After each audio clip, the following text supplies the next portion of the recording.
कहीं ना कहीं मुझे लगता था कि मेरा कद छोटा होगा, मैं तो खुद दावेदार भी नहीं हूँ। सर इससे पूछा गया कि आपको टिकट मिल गई है नवजोत कौर सिद्धू को और उनको तिवारी जी को नहीं मिली है, तो कहती है पुरानी बातें हैं, आप भूल जाइए।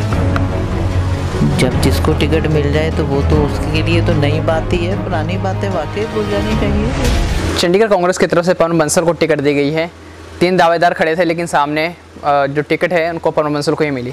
पूनम शर्मा जी हमारे साथ मौजूद है। पूनम शर्मा जी कैसे देखती हैं, आप कह रहे थे कि यहाँ पे महिला होनी चाहिए, सामने महिला की बात कर रही थी और अभी पवन बंसल जी को टिकट मिला है।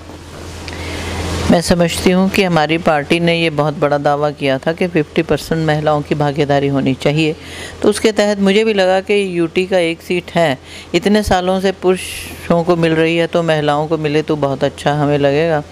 उसके तहत ही मैंने मांगी थी टिकट और कहीं ना कहीं मुझे लगता था कि मेरा कद छोटा होगा, मैं तो खुद दावेदार भी नहीं हूँ।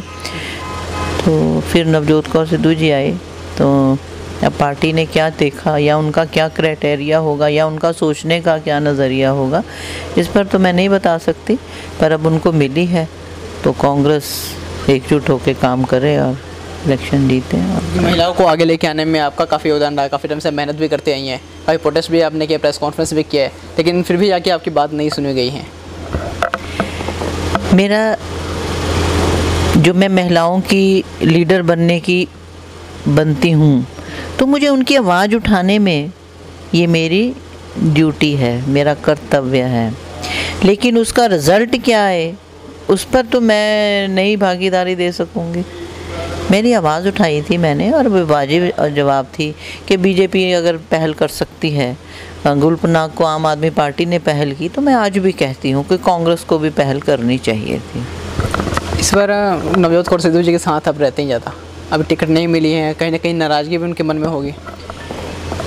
ऐसे है, नाराज़गी मैं नहीं कहूँगी, क्योंकि ना 2-3 तरीके के लीडर होते हैं, आप समझते। एक लीडर होते हैं जिनको ज़िंदगी में सिर्फ ये है कि मेरी पोस्ट है तो मैं लीडर हूँ, मेरे पास पावर है तो मैं लीडर हूँ, मेरे पास कोई ओहदा है पार्टी में तो तब लीडर हूँ। आप मेरी वर्किंग से जानते हैं मैं ज़मीनी लीडर हूँ। कभी आपने याद रखा हो राम दरबार में भी किसी के मैं सेवा करने जा सकती हूँ, किसी के सिर में तेल लगा सकती हूँ, उस टाइप के लीडर हैं। हमें पावर से कोई मतलब नहीं होता, पर क्योंकि हमारे साथ बहुत सारे लोग जुड़े होते हैं, उनकी भी उम्मीदें हम ही पर होती हैं, आशाएं होती हैं, तो वो कहीं ना कहीं इस बात का दुख तो लगता है कि हम अकेले नहीं हैं, हमारे साथ बहुत सारी लोग जुड़े हैं जिनकी आशाओं पर भी पानी फिरा है, ये तो मानना। सर इससे पूछा गया कि आपको टिकट मिल गई है नवजोत कौर सिद्धू को और उनको तिवारी जी को नहीं मिली है, तो कहती है पुरानी बातें हैं, भूल जाइए। जब जिसको टिकट मिल जाए तो वो तो उसके लिए तो नई बात ही है, पुरानी बातें वाकई भूल जानी चाहिए, फिर यही कहना होगा उनका। तो साथ नहीं देने की बात हो रही, कहीं पे भूलने की बात हो रही है कि एक दूसरे का हाथ पकड़ के साथ में समाज सेवा की बात नहीं आ रही है, यहाँ पे एक दूसरे को भूलने की बात आ रही है। समाज सेवा अगर दिल से की होगी तभी जहन में ये बात आती है। कहते हैं face is index of the mind, जो आपकी अंतर आत्मा है वही ना कहेगी। मेरी अंतर आत्मा कहती है कि मुझे समाज सेवा करनी चाहिए, तो मुझे टिकट का भी कोई गम नहीं होगा। वो जो मैं अपनी एनजीओ के माध्यम से भी कर सकती हूँ और माध्यम से भी कर सकती हूँ, और अगर इंसाफ के लिए लड़ना हो तो मैं पेशे से वकील हूँ, लड़ सकती हूँ, लोगों को फ्री कानूनी सेवा दे सकती हूँ। तो ये तो मुझे नहीं ऐसा लगता कि एक प्लेटफॉर्म पॉलिटिकल ना हो तो आदमी काम ही ना करता हो। सिद्धू जी मना कर रहे हैं कि कहीं और में टिकट नहीं लोगे, अगर जीते हुए तो यहीं से, नहीं तो नहीं। बठिंडा से भी बात कहीं ना कहीं चल रही है कि टिकट वहाँ से मिलने चाहिए। लगता है कि आपको कहीं और जाना चाहिए उनको, या फिर सिर्फ चंडीगढ़ नहीं मिला तो रहना देना ही? ऐसे है, पूरे पंजाब में ही लोग उनको बुला रहे हैं। अगर आप देखें बठिंडा के लोगों का जमावड़ा हमसे पीछे पड़ा हुआ है। आज सुबह ही मुझे कई फ़ोन आए कि बहन जी 1 लाख मार्जिन से वो वहाँ से जीतेंगी, कहीं वो कोई और सीट से अमृतसर से कहता है, वो वहाँ से कहता है।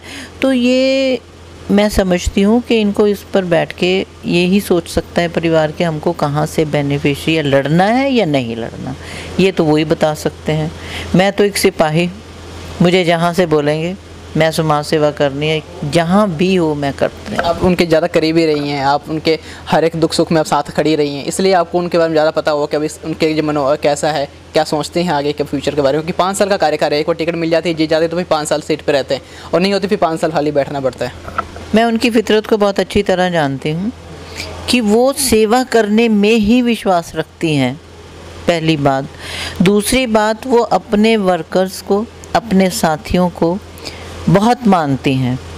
तो अगर हमारे सभी साथी एकजुट होकर उनके पीछे पड़ जाएंगे, आज कई साथियों ने बात की है, कई साथी चाय का कप पीने वाले हैं कि हमको क्या करना होगा, हम इनको कैसे मनाएं कि आप जिद छोड़ दें, आप कहीं से जाएं। अब वो हमारी कितनी चाय का कप साकार करता है हमारी मेहनत, तो ये वक्त बताएगा। आखिर में क्या आप लोगों ने समर्थन को देने का, के साथ रहने का बात कर रहे हैं कि अलग से कुछ सोचा हुआ करने का, मतलब कि पवन बंसल जी के साथ में रहेंगे? अब क्या करें? देखो, मैं कांग्रेस की सिपाही हूँ, पवन बंसल की कांग्रेस नहीं है। कांग्रेस सभी की होती है, तो साथ ना देना या देना का सवाल ही पैदा नहीं होता। हमने कांग्रेस का साथ देना है, कांग्रेस की नीतियों को घर घर जाके बताना है, देश को बीजेपी मुक्त बनाना है, तो फिर साथ तो देना ही होगा कहीं ना कहीं। पवन बंसल जी कोई ठीक से काम नहीं करे तो उनके अगेंस्ट भी जाएंगे फिर आप? ये तो आप मेरी फितरत बाखूबी जानते हैं कि जहाँ कहीं भी इनजस्टिस हो रहा होगा, वो मेरे पवन बंसल जी तो गुरु भी रहे हैं और हमारे भाई भी हैं, मेरे सके पिताजी हों, सकी माँ हो, सका कोई भी हो, तो मैं उसके खिलाफ जाने में भी गुरेज नहीं करती और करूँगी भी नहीं। आगे बीजेपी की तरफ से भी कैंडिडेट फाइनल नहीं हुआ है, अगर लगता है संजय टंडन या फिर किरण खैराती है तो मुकाबला थोड़ा ज़्यादा तीखा होने वाला है? मैं ये समझती हूँ कि इस वक्त संजय टंडन जी ज़मीनी तौर पर लीडर हैं उनकी, क्योंकि वो प्रेसिडेंट हैं, उन्होंने अच्छे से सारा सेटअप किया है बूथ लेवल तक, सारे लेवल तक। तो मुकाबला तो देखो हर जगह कोई भी कैंडिडेट आए, अगर जब तक हम उसको मुकाबले में लेके नहीं चलते, हम जीतते ही नहीं हैं। चैलेंज तो हर पार्टी को, हर कैंडिडेट को लेना ही होगा। अब धवन जी को आप कम समझते हैं, उनका चैलेंज भी हमको लेना होगा। अब वो जो अविनाश जी, उनका कम समझते हैं, उनका चैलेंज भी लेना हो। कहीं ना कहीं ये किस पार्टी की वोट कटेगी, तो उसको ये, जब तक वो इस बात को बखूबी सोचेगा नहीं, बारीकी तक जाएगा नहीं, तो वो जीतेगा नहीं। कांग्रेस के लिए चैलेंज है इस सीट को जीतना या फिर पवन बंसल के लिए चैलेंज रहेगा सीट को जीतना? कांग्रेस के लिए भी रहेगा, पवन बंसल जी के लिए रहेगा, क्योंकि पवन बंसल जी इस मुशक्क़त में, क्योंकि वो कह रहे थे मुझे टिकट पहले ही है, हमने बीच में दावेदारी की, तो कहीं ना कहीं ये पहली बार कांग्रेस में कोई उनके खिलाफ आया होगा टिकट मांगने, तो मुशक्क़त से टिकट ली है, तो जीतना भी उनको ज़रूर पड़ेगा और अपना जौहर दिखाना पड़ेगा। अन्यथा तमाम उम्र कांग्रेस को भी अफसोस रहेगा कि उस वक्त उन्होंने टिकट देने में कोई गलती की है या नहीं की। आखिरी कोशिश तो नहीं की जा रही नवजोत कौर सिद्धू की तरफ से कि कहीं ना कहीं उनका टिकट को काट दिया जाए वापस? नहीं, ऐसी कोशिश हम सामने नहीं आ रही है, मीडिया से बात नहीं करनी चाहती, कहते हैं कि थोड़ा सा मैं अपसेट हूँ, बाद में करूँगी। नहीं, ऐसा हमारी कभी कोशिश नहीं होती कि हम किसी की, क्योंकि ये सारी चीज़ें पार्टी हाईकमांड ने देखनी होती है कि वो किस तरफ रुख बदलते हैं, कैसा रुख होता है, कैसा वक्त होता है।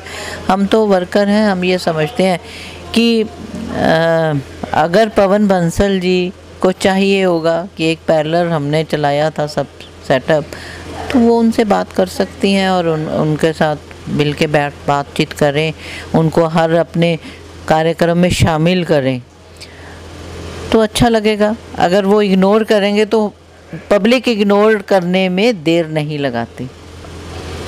ये पूनम कुमार जी हमारे साथी पूनम शर्मा जी कहते हैं कि कांग्रेस की तरफ से पवन बंसल को खड़ा किया गया है, उनके काम को सराहना करेंगे, अगर काम गलत करेंगे तो उनके अगेंस्ट भी जाने को तैयार हैं। क्या नाम है? प्रेस मिशन टक्कर टुडे चंडीगढ़।